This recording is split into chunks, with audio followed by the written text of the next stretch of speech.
Вітаю вас, хлопчики і дівчатка! Запрошую на заняття ознайомлення з природним довкіллям. Діти, запрошую вас до подорожі у весняний ліс.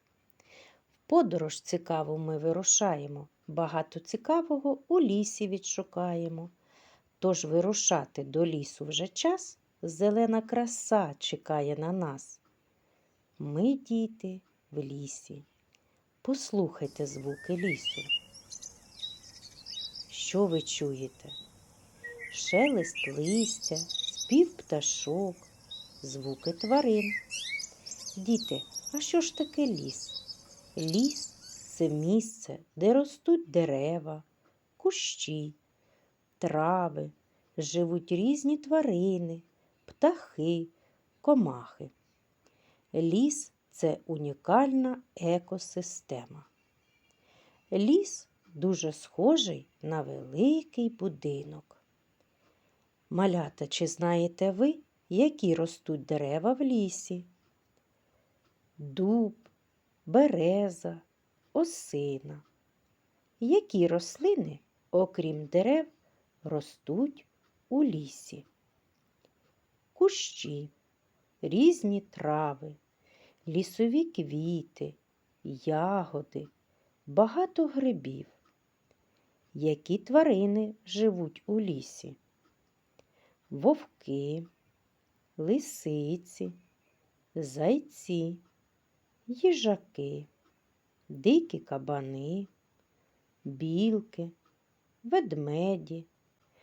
Які комахи живуть у лісі?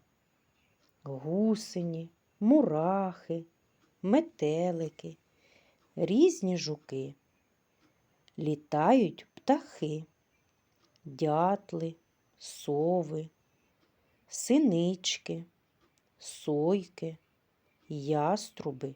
Добре гуляти лісом, чисте повітря, краса дерев.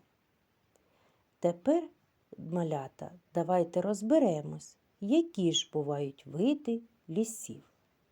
Якщо в лісі ростуть лише дуби, то це називається діброва.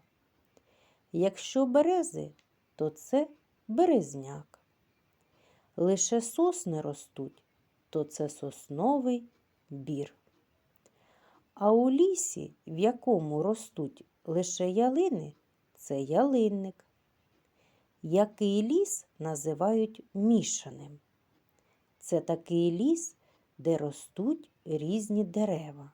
Берези, дуби, клени, осини. Якщо в лісі ростуть сосни та ялини, цей ліс має хвойні дерева, то він який? Хвойний. Якщо ростуть різноманітні дерева, окрім хвойних, то це ліс називається листяним. Ліси – це зелена краса України. Їх відповідно оберігати. Діти, сподіваюсь, що ви правильно поводитесь в лісі, в парку чи в сквері. Адже природа потребує вашого захисту. До нових зустрічей!